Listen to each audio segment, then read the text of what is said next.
Okay, guys, y'all know how Taraji P Henson has been pretty open about her relationship with alcohol and her mental health, and how she had to take a step back. And you know what? I cut out the alcohol too. I just can't recover. Even if I have wine, the next day I'm like, and it's just like, what's the point, you know? So I enjoy my mocktails. And I've often heard doctors talk about how alcohol, we don't think about it, even just with wine, but just how it can be one of the most deadliest, and not just from a physical perspective, but cognitively, the brain doesn't function the same. It just does not. We live in a society where if you're not drinking, something's wrong.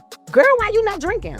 But I found out that I can really enjoy myself sober. Like because you know why? I remember what I did the night before. And once I proved to myself that I could really still go out and really enjoy. In fact, I think I had more fun. Well, from the way she talks, it just gives the impression that she doesn't take alcohol or because she just wants more clarity. But from what I've heard, allegedly, Taraji's sobriety break isn't about a peaceful, spiritual fast. It is reportedly a desperate attempt to save a career that was allegedly slipping away because of her drinking. In fact, sources are now revealing that Taraji wasn't getting jobs because her drinking was supposedly making her a liability on set. And apparently, the real reason she had to resort to hosting gigs, indie films, and reality TV guest spots was because the major film studios had put a quiet red line through her name because she was drinking too much. Her behavior became unpredictable, and Hollywood blacklisted her under the guise of she's too expensive and too difficult to work with. Baby, I don't know if this is the elites blackballing Taraji and making sure she never works because of how she exposed them, but whatever is going on is already affecting Taraji big time. She's literally on our timelines for all the wrong reasons, yikes. Y'all know that Taraji P Henson has never been one to sugarcoat her reality, and she's earned massive respect and criticism for her raw, unfiltered openness about her struggles. Basically, instead of maintaining a pristine, untouchable Hollywood image, Taraji has candidly shared how intense pressure, career burnout, and severe anxiety once led her to use weed and alcohol to numb out and cope with the stress. Actually, during an interview on The Breakfast Club, Taraji opened up about her decision to go completely sober for 5 months. And while Taraji has her own wine brand, 7 Daughters, she clarified that she still enjoys her wine periodically, but she realized that sometimes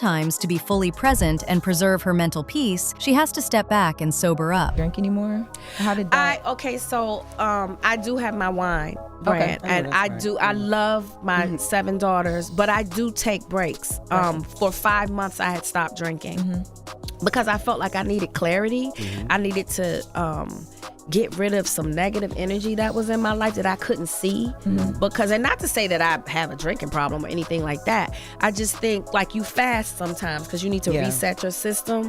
I did this sobriety for like 5 months, and then when I have to promote my wine, and I do really like my 7 Daughters, but it's low in calories and it doesn't get you like plastered. In another raw, unfiltered moment, Taraji confessed that her mental health struggles with severe anxiety and depression were driving her to self-medicate. This is actually where her famous soul-cleansing solo trip to Bali came from. Apparently, she realized that smoking and drinking to escape her reality wasn't fixing the underlying emotional weight of being a Black woman in a demanding, often exploitative industry, and she had to ditch the weed and the alcohol, go entirely off the grid, and eat, pray, love her way back to her true self. However, while Taraji is out here preaching about clarity and system resets, the streets are whispering a completely different story. Industry insiders are alleging that Taraji's drinking had actually crossed the line from taking the edge off to making her a flat-out liability on set, and that Hollywood didn't quietly blacklist her because she was too expensive or too outspoken, but because her behind-the-scenes coping mechanisms were making her completely unpredictable to insure and hire. Now guys, on one hand, what these insiders are saying could be true, but if you ask me, the timing is a little suspicious. Like, why is this coming up after Taraji has been vocal about what she's been through in the industry?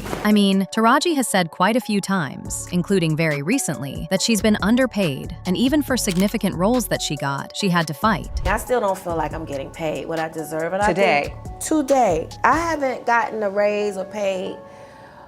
I've been getting the same amount for films since, I think it was Proud Mary. since Proud Mary, which was what year? 2018 was when I finally got a real quote. I haven't gotten a raise since then. And each and every project that I have to fight for that. You still have to fight. I have to fight. Taraji also revealed in a different interview with the SAG-AFTRA Foundation that the situation was so bad that she got rid of everyone after she had no roles or endorsements set up after Empire, which ran from 2015 until 2020. She also said her team wanted her to star in another show starring the popular character Cookie, and she would have been open to doing it if they got it right, but her team failed her, and they all had to go. Representation. Firing everybody after Cookie. Everybody had to go. Where is my deal? Where is my commercial? Cookie was top of the fashion game. Where is my endorsement? What did you have set up for after this? That's why y'all haven't seen me in so long. They had nothing set up. All they wanted was another Cookie show, and I said, I'll do it, but it has to be right. The people deserve. She's too beloved for y'all to it up. And so when they didn't get it right, I was like, well, that's it. And then they had nothing else. In fact, Taraji even opened up more about what she went through on The Color Purple, saying in an interview with New York Times that she almost had to walk away from the film over frustrations surrounding what they were paying her and the working conditions. She also said that she was forced to audition for the role of Shug Avery, despite being director Blitz's #1 choice, having success on Empire, and earning an Oscar nomination, among other accolades. Well, soon after this, there were videos that made rounds on social media that made it look like Taraji was just done with Oprah and the show. Like there was a video where Taraji looked like she was fighting back her urge to cry, and it really looked like she may feel slighted by Oprah. Fans also noted how Oprah moved away from Taraji to pose next to Danielle Brooks, and after doing so, her smile noticeably widened, while fellow cast member Fantasia Barrino appeared concerned as she looked over at Taraji. Let's just say that the rants she went on after The Color Purple only made things worse for her, and Oprah Winfrey was getting a lot of backlash for supposedly mistreating her cast. Oprah actually addressed the issue several times, because even after posting about Taraji, she was still getting a bunch of comments about how she mistreated Taraji.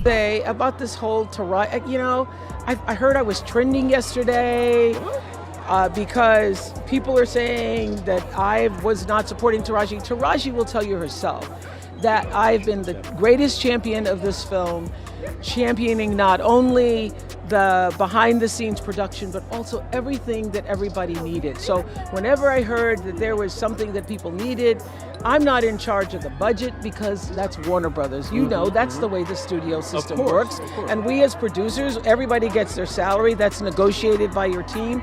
And so whenever I heard there was an issue or there was a problem with the cars or there was a problem with the food, I would step in and do whatever I could to make it right. And I believe that she would even vouch for that and say that it's But regardless of what both Taraji and Oprah said, the damage had already been done, and the consequence was that The Color Purple dipped in ratings. There were even reports that the executive producers of The Color Purple had an emergency conference call with Oprah Winfrey and blamed Oprah and Taraji for the flop. Apparently, the film went direct to DVD while still in theaters because the producers were trying to get back as much money as they could after the flop, and they felt like Oprah should have sat Taraji down and gotten her in line before she started airing her issues while promoting the film. Now, allegedly, in the conversation they had, the execs said that Taraji would be blackballed because she was the reason why the film essentially stalled and cost them millions of dollars. Also allegedly, the execs of The Color Purple felt like Taraji had been too vocal about the pay disparity in Hollywood because she did not get nominated for the Golden Globe Awards. Remember Fantasia Barrino and Danielle Brooks got nominated for their stellar performances, even though neither nominee scored an award? But Taraji, on the other hand, did not even get nominated.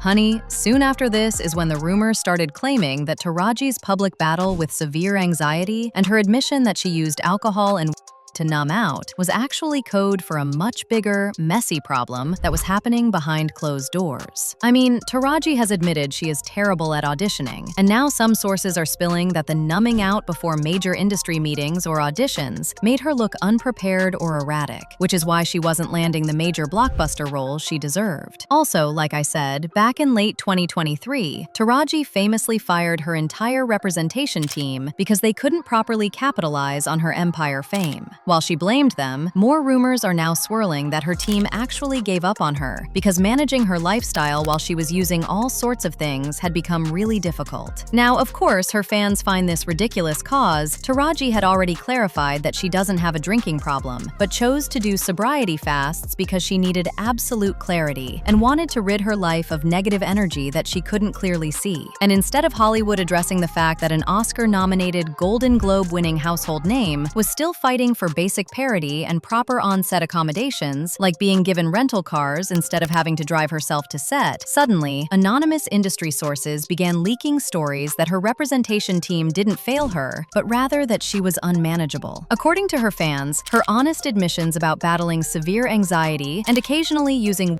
or alcohol to cope were suddenly weaponized and got her blackballed. Or maybe, hear me out, maybe it is possible that Taraji was so deep in the sauce of her own coping mechanisms that she couldn't see how it was bleeding into her work. Think about it. When you're dealing with high-functioning anxiety, you often think you're holding it all together with scotch tape and wine, but everyone around you can see the cracks. If she was consistently numbing out just to get through the day, could that have translated to missed cues, foggy auditions, or a vibe on set that made producers quietly hesitate to sign her name to a multi-million-dollar contract? Maybe the alcohol did in fact ruin her career, and she just never realized it. I don't know, guys. When it comes to Taraji, there's just been a bunch of different opinions, with some saying she's too full of herself, and others saying she deserves so much more. So it's really hard to determine whether she was actually blackballed, or she's just not who she thinks she is. But you know what? I want to know what you think is the deal with her. So drop your thoughts in the comments section below.